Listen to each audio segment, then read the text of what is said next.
तो दोस्तों आज तारीख हो गई है 18 नवंबर 2023 की, साथ ही में दिन है शनिवार का। तो आइए बिना देर किए फटाफट से जानते हैं आज की ताज़ा खबरें और मुख्य समाचार। तो देखें आज के मुख्य समाचार की पहली बड़ी खबर। पीएम मोदी बोले डीप फेक डिजिटल युग के लिए है खतरनाक। साथ ही पीएम मोदी ने आगे कहा कि एक वीडियो में मुझे गरबा गाते हुए दिखाया गया है। ऐसे कई वीडियो आपको मिल जाएंगे। जी हाँ, प्रधानमंत्री नरेंद्र मोदी ने डीप फेक टेक्नोलॉजी को खतरनाक बताया है। पीएम मोदी ने अभी हाल ही में बीते शुक्रवार को जनता को संबोधित करते हुए कहा कि एक वीडियो में मुझे गरबा गीत गाते हुए दिखाया गया है। ऐसे कई वीडियो ऑनलाइन पड़े हुए हैं। पीएम मोदी ने ये भी कहा कि डीप फेक डिजिटल युग के लिए खतरा है। ये समझना बहुत जरूरी है कि आर्टिफिशियल इंटेलिजेंस यानी कि एआई कैसे काम करता है। वहीं सबसे मेन बात आपको बता दें कि केंद्र सरकार ने इस बात को साफ कर दिया है कि डीप फेक बनाने पर और उसे फैलाने पर 1 लाख रुपए का जुर्माना और 3 साल तक की जेल हो सकती है। अब ऐसा हो सकता है आप में से कई लोग बोलेंगे कि ये डीप फेक क्या होता है। तो दोस्तों आपको बता दें, डीप फेक उसे कहते हैं जिनमें आम जनता के लिए असली और नकली की पहचान करना बेहद ही मुश्किल होता है। अब ये कंटेंट कोई वीडियो हो सकता है, कोई तस्वीर हो सकती है या कोई ऑडियो भी हो सकता है। यानी कि किसी वीडियो में किसी व्यक्ति के चेहरे को किसी दूसरे व्यक्ति के चेहरे से ऐसे बदल दिया जाए कि देखने वाले को ऐसा लगे कि वीडियो में खुद वही है, हालांकि वो असल में होता नहीं। ऐसे ही फोटो हो सकते हैं, ऐसे ही ऑडियो हो सकते हैं। यानी कि बोल तो कोई और रहा है लेकिन ऑडियो में जो आवाज है उसको सेम ऐसा बना दिया जाए कि ऐसा लगे कि कोई और बोल रहा है। कुल मिलाकर आसान शब्दों में कहें तो डीप फेक उन सभी चीजों को कहा जाता है, चाहे वो ऑडियो हो, फोटो हो या ऐसी कोई भी चीज हो जिसको ऐसे बदल दिया जाए, एक नकली चीज को एक ऐसा असली बना दिया जाए जिनमें पहचान करना बेहद ही मुश्किल होता है, खास करके आम जनता के लिए। हालांकि जो लोग ऐसा करते हैं उन्हें ज्यादा खुश होने की जरूरत नहीं है, क्योंकि केंद्र सरकार ने भी इस बात को साफ कर दिया है कि जो भी लोग इस तरह के वीडियो, ऑडियो या फोटो वगैरह शेयर करेंगे या बनाएंगे, यानी कि बनाने पर भी और शेयर करने पर, उन्हें फैलाने पर 1 लाख रुपए तक का जुर्माना लग सकता है। साथ ही में 3 साल की जेल भी हो सकती है। तो ऐसे काम करने वाले जो भी लोग हैं और जो भी लोग उल्टे सीधे वीडियो शेयर करते हैं बिना जांचे परखे कि सच में वो ऑडियो ऑथेंटिक है या नहीं, तो ऐसे सभी लोगों को अब सावधान हो जाना चाहिए। देखिए अगली खबर। पीएम मोदी बोले इजराइल हमास जंग में नागरिकों की जान जाने से मैं दुखी हूँ। आइए बताएं अधिक जानकारी। जी हाँ, इजराइल हमास जंग के बीच भारत में वॉइस ऑफ ग्लोबल साउथ के दूसरे समिट का वर्चुअल आयोजन हुआ। इसमें पीएम मोदी ने मेंबर देशों को संबोधित करते हुए कहा कि भारत ने पहले भी 7 अक्टूबर को हुए आतंकी हमले की निंदा की थी, यानी कि जब हमास ने इजराइल पे हमला किया। साथ ही पीएम मोदी ने आगे कहा कि हमने हमेशा बातचीत से मामले को सुलझाने पे जोर दिया है। साथ ही पीएम मोदी कहते हैं कि हम इजराइल हमास की लड़ाई में जिन भी नागरिकों की जान गई है उनकी निंदा करते हैं, यानी कि उससे दुखी हैं। यानी कि जान चाहे फिलिस्तीन के लोगों की गई हो या इजराइल के लोगों की, आम जनता तो आम जनता होती है। आसान शब्दों में कहें तो पीएम मोदी का ये एक बड़ा बयान आया है, जो भी आम नागरिकों की जान गई है इजराइल में या फिलिस्तीन में, उन सभी को लेकर। देखिए अगली खबर। सऊदी अरब में गाजा के लिए आवाज उठाने वालों की अब खैर नहीं, मक्का मदीना में हो रही है गिरफ्तारी। आइए बताएं क्या है पूरा मामला। जी हाँ, सऊदी अरब ने अपने देश में गाजा के प्रति सपोर्ट दिखाने और फिलिस्तीन के लिए प्रार्थना यानी कि दुआ करने वालों के खिलाफ कार्रवाई शुरू कर दी है। इस मामले में इस्लाम के 2 सबसे पाकिस्तान, मक्का और मदीना से कई लोगों को कस्टडी में लिया गया है, गिरफ्तार किया गया। मिडिल ईस्ट आई की एक रिपोर्ट के अनुसार एक ब्रिटिश एक्टर और टीवी प्रेजेंटर इस्लाह अब्दुल रहमान को मक्का में उम्रा के दौरान फिलिस्तीनी कफाया पहनने और फिलिस्तीनी रंग की तस्बीर ले जाने के लिए कस्टडी में ले लिया गया, यानी कि मक्का के अधिकारियों ने उसे गिरफ्तार कर लिया। एक्टर ने मिडिल ईस्ट आई न्यूज संस्था को अपना अनुभव बताते हुए, अपना तजुर्बा बताते हुए कहा कि मेरे सिर के चारों ओर एक सफेद काफिया यानी कि स्कार्फ था। आप इसे रुमाल समझ सकते हैं जो सर में बांधा जाता है, लेकिन ये रुमाल फिलिस्तीनी था, यानी कि जैसे फिलिस्तीन के लोग रुमाल बांधते हैं अपने सर पर। साथ ही में एक्टर ने फिलिस्तीनी रंग की एक तस्बीह, आप इसे माला कह सकते हैं, उसको पहना हुआ था। तो जब इसी चीज को मक्का के अधिकारियों ने, वहाँ के पुलिस वालों ने देखा तो उसको पकड़ लिया। आखिरकार बाद में एक्टर को रिहा किया गया, लेकिन काफिया न पहनने की चेतावनी दी गई और ये बता दिया गया है कि यहाँ पर इस तरह की कोई भी एक्टिविटी नहीं करनी है कि आप खुल्लम खुल्ला फिलिस्तीन के समर्थन में वहाँ की कोई चीज पहने या उनके लिए दुआ वगैरह करें, यानी कि खुल्लम खुल्ला जैसे कि दूसरे देशों में हो रहा है कि फिलिस्तीन का झंडा लेकर या उसकी कई निशानियों को लेकर कोई दुआ की जा रही है, प्रार्थना की जा रही है या रैलियां निकाली जा रही हैं। तो इस तरह की कोई भी परमिशन सऊदी अरब और खास करके इस्लाम धर्म में जो 2 पवित्र स्थान समझे जाते हैं मक्का मदीना, वहाँ पर ऐसा कुछ भी करने की परमिशन नहीं है। ऐसा करने पर गिरफ्तारी हो रही है। कई लोगों को ऐसे ही गिरफ्तार किया गया है। इसी कड़ी में ये भी बताया गया है कि एक और व्यक्ति जो कि अल्जीरिया का नागरिक था, उसको भी कस्टडी में लिया गया ऐसा ही काम करने की वजह से, और उसको लगभग 6 घंटे तक कस्टडी में रखा गया। उससे पूछताछ की गई। इसके बाद गाजा के लिए उसकी प्रार्थना वाले वीडियो को हटाने के लिए उसका फोन जब्त कर लिया गया, यानी कि उसने मक्का जाकर गाजा के समर्थन में दुआ की थी, प्रार्थना वगैरह की थी और उसका वीडियो बनाया था। लेकिन जब वहाँ के पुलिस वालों ने, अधिकारियों ने देखा तो उसको कस्टडी में ले लिया और फोन को जब्त कर लिया उस वीडियो को डिलीट करने के लिए। कुल मिलाकर आसान शब्दों में कहें तो अभी आप मक्का और मदीना में या जो भी लोग हैं वो फिलिस्तीन के लिए खुल्लम खुल्ला, उस तरह से प्रदर्शन तो बहुत दूर है, दुआ वगैरह करने की भी परमिशन नहीं है, यानी कि खुल्लम खुल्ला। अब मन में तो कोई कुछ भी कर सकता है।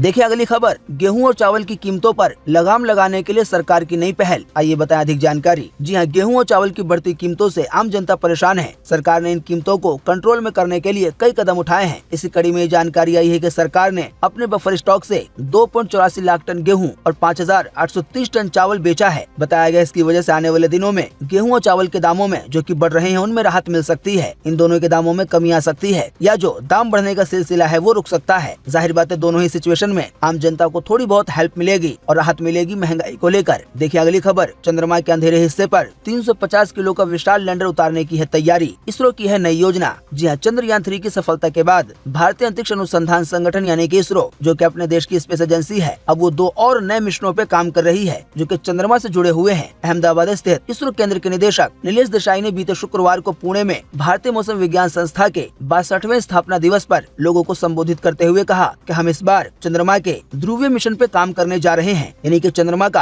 अंधेरे वाला हिस्सा है। ऐसी योजना है कि यहाँ पर 350 किलो का विशाल लैंडर उतारा जाएगा। आसान शब्दों में कहें तो आने वाले दिनों में इसरो द्वारा चांद को लेकर कई और मिशन को अंजाम दिया जाएगा। देखिए अगली खबर, उत्तरकाशी टनल की ड्रिलिंग में चट्टान बनी मुसीबत। देहरादून पहुंची नई ऑर्गस मशीन। आपको बता दें 40 मजदूर 131 घंटे से टनल के धंस जाने की वजह से फंसे हुए हैं। ताज़ा अपडेट के मुताबिक 2 लोगों की तबीयत बिगड़ गई है। जी उत्तराखंड के उत्तरकाशी टनल में बन रही सिलकारा टनल धंसने की वजह से लगभग 6 दिन पहले यानी कि 12 नवंबर को 40 मजदूर फंस गए थे। इनको घंटे में गिना जाए तो ये लगभग 131 घंटे होते हैं। वहीं बीते शुक्रवार को 2 मजदूरों की तबीयत बिगड़ गई, यानी कि जो 40 अंदर फंसे हुए हैं उनमें से 2 की। वहीं बताया गया है ड्रिलिंग के काम में लगी अमेरिकन हैवी ऑर्गस मशीन के रास्ते में चट्टान आने की वजह से दोपहर 12 बजे रेस्क्यू ऑपरेशन 2 घंटे तक बंद रहा। हालांकि बाद में इसे फिर से शुरू किया गया। बताया गया ड्रिलिंग करने का काम 30 मीटर तक हो पाया है। वहीं इसमें पाइप लगाने का काम 24 मीटर तक हो पाया है, लेकिन ये ड्रिलिंग 60 से 70 मीटर तक करनी है, तभी उन 40 लोगों को निकाला जा सकेगा जो मजदूर टनल के धंस जाने की वजह से फंस गए थे। देखिए अगली खबर के दिल्ली के मुख्यमंत्री केजरीवाल बोले, जूते की नोक पर रखता हूं इस्तीफा, मुझे मुख्यमंत्री की कुर्सी का कोई लालच नहीं है। भाजपा हमें जेल भेजकर दिल्ली में अपनी सरकार बनाना चाहती है। जी हाँ, दिल्ली के मुख्यमंत्री अरविंद केजरीवाल ने बीते शुक्रवार को पार्टी कार्यकर्ता सम्मेलन को संबोधित किया। इस दौरान उन्होंने कार्यकर्ताओं से कहा कि वो घर घर जाएं और लोगों को भाजपा की साजिशों के बारे में बताएं। साथ ही उन्होंने कहा कि आम आदमी पार्टी से सत्ता छीनने के लिए केस बनाकर बड़े नेताओं को फंसाने की कोशिश की जा रही है। केजरीवाल ने भगत सिंह का जिक्र करते हुए कहा कि उन्हें भी जेल जाने में दिक्कत नहीं है। वहीं केजरीवाल ने पहली बार सार्वजनिक मंच से अपने इस्तीफे पर भी बात की और कहा कि वो इस्तीफे को अपने जूते की नोक पर लेकर चलते हैं। देखिए अगली खबर, गाजा को रोज 2 फ्यूल कंटेनर देगा इजराइल। अमेरिका की अपील पर नेतन्याहू की कैबिनेट में लग गई है मुहर। जी हां, इजराइल और हमास के बीच जंग जारी है। बीते शुक्रवार रात इजरायली कैबिनेट ने यानी कि इजरायली सरकार ने एक अहम फैसला किया। इसके तहत गाजा में हर दिन 2 फ्यूल टैंकर भेजे जाएंगे। इजराइल के नेशनल सिक्योरिटी काउंसिल के चेयरमैन जाची हांगेबी ने कहा कि अमेरिका ने फ्यूल के बारे में ये अपील की थी, इसको मान लिया गया है, यानी कि अब गाजा को हर रोज 2 टैंकर फ्यूल भेजा जाएगा। जाहिर बात है अभी फ्यूल न होने की वजह से गाजा में हजारों लाखों लोगों की जिंदगी बड़ी परेशानी में है। देखिए ऐसी ही एक और खबर के गाजा में 75 सालों की सबसे बड़ी तबाही, यूएन से भी नहीं देखी जा रही है बदहाली। नेतन्याहू ने भी मानी है अपनी गलती। जी हां, गाजा पट्टी पर इजराइल के ताबड़तोड़ हमले बीते 1.25 महीने से लगातार जारी हैं। अभी जब आप ये वीडियो देख रहे हैं तो अभी भी हमला जारी है। इन हमलों में अब तक करीब 12,000 लोगों की जान जा चुकी है और लाखों लोगों को पलायन करना पड़ा है, अपना घर छोड़ना पड़ा है। खास तौर पर गाजा का जो उत्तरी हिस्सा है वहाँ से बड़ी संख्या में लोगों ने पलायन किया, क्योंकि इजराइल ने कहा था वहाँ से लोग हट जाएं, वहाँ पे हमला होने वाला है, बमबारी की जानी है। बताया गया है करीब 11 लाख लोग अपना घर छोड़कर भागे हैं। अभी हाल ही में इस बारे में लज्जरिनी ने कहा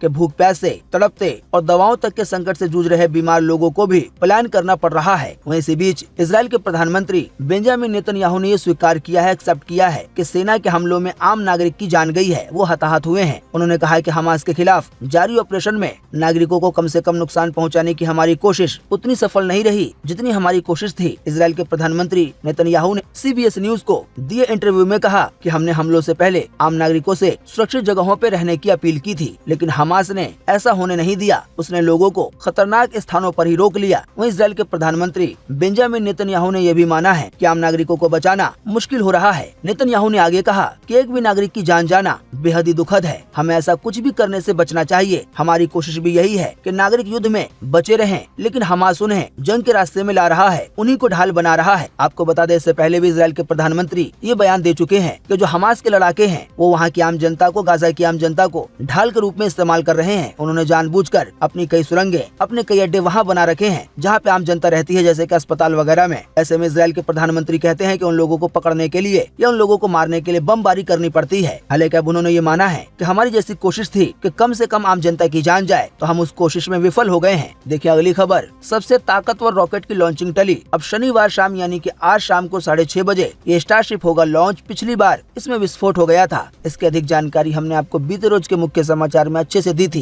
कि आखिर ये कैसे ताकतवर है और कैसे इसके कामयाब होने की वजह से आने वाले दिनों में इंसानों का मंगल ग्रह पे पहुंचना आसान हो जाएगा। देखिए अगली खबर, वर्ल्ड कप का फाइनल देखने अहमदाबाद पहुंचेंगे पीएम मोदी। वहीं ऑस्ट्रेलियाई पीएम और डिप्टी पीएम को भी मैच देखने का न्योता दिया गया है। जी हां, वनडे वर्ल्ड कप का फाइनल 19 नवंबर को अहमदाबाद के नरेंद्र मोदी स्टेडियम में भारत और ऑस्ट्रेलिया के बीच खेला जाना है। यानी कि कल फाइनल मैच में चीफ गेस्ट प्रधानमंत्री मोदी हो सकते हैं। ऑस्ट्रेलिया के पीएम एंथनी अल्बनीज को और डिप्टी पीएम रिचर्ड मार्ल्स को भी न्योता दिया गया है कि वो भी 19 नवंबर को मैच देखने के लिए आए, क्योंकि उनके देश का मैच है। वहीं आपको बता दें, इस दौरान अहमदाबाद जाने की जो फ्लाइट है वो काफी महंगी हो गई है। जहाँ पे ये मैच होने वाला है तो वहाँ के जो भी आसपास के होटल वगैरह हैं उनके दाम काफी ज्यादा बढ़ गए हैं। लोगों की भारी तादाद फाइनल मैच देखने के लिए अहमदाबाद पहुँच रही है। देखिए अगली खबर, WWE रेसलर रह चुके द ग्रेट खली बने पिता, उनकी पत्नी ने बेटे को दिया है जन्म। देखिए अगली खबर, संसद का शीतकालीन सत्र 4 दिसंबर से होगा शुरू। चुनावों के नतीजे असर डालेंगे। जी हाँ, 5 राज्यों में विधानसभा चुनाव के नतीजे आने के अगले ही दिन यानी कि 4 दिसंबर से संसद का शीतकालीन सत्र शुरू हो जाएगा। यानी कि दोनों ही संसदों में, राज्यसभा में, लोकसभा में कई तरह के प्रस्ताव आएंगे, कई तरह के कानूनों पर चर्चा होगी। देखिए अगली खबर, तेलंगाना में कांग्रेस की 6 गारंटी अगर ये सच में पूरी हो जाती है तो आम जनता झूम जाएगी। जी हाँ, बीते शुक्रवार को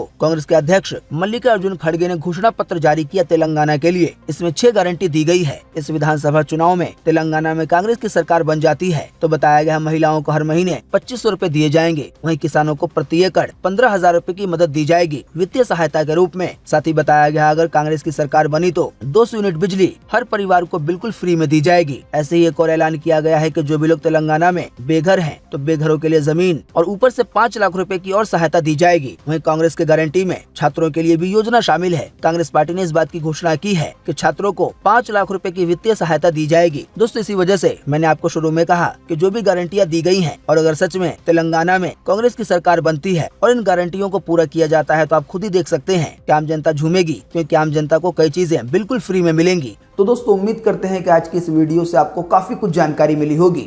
हम बस इसके बदले में आपसे इतना ही चाहते हैं कि आप इस वीडियो को लाइक कर दें और शेयर कर दें, क्योंकि आपका लाइक और शेयर करना ही होता है हमारी मेहनत का फल। वीडियो देखने के लिए आपका बहुत बहुत धन्यवाद। Thanks for watching.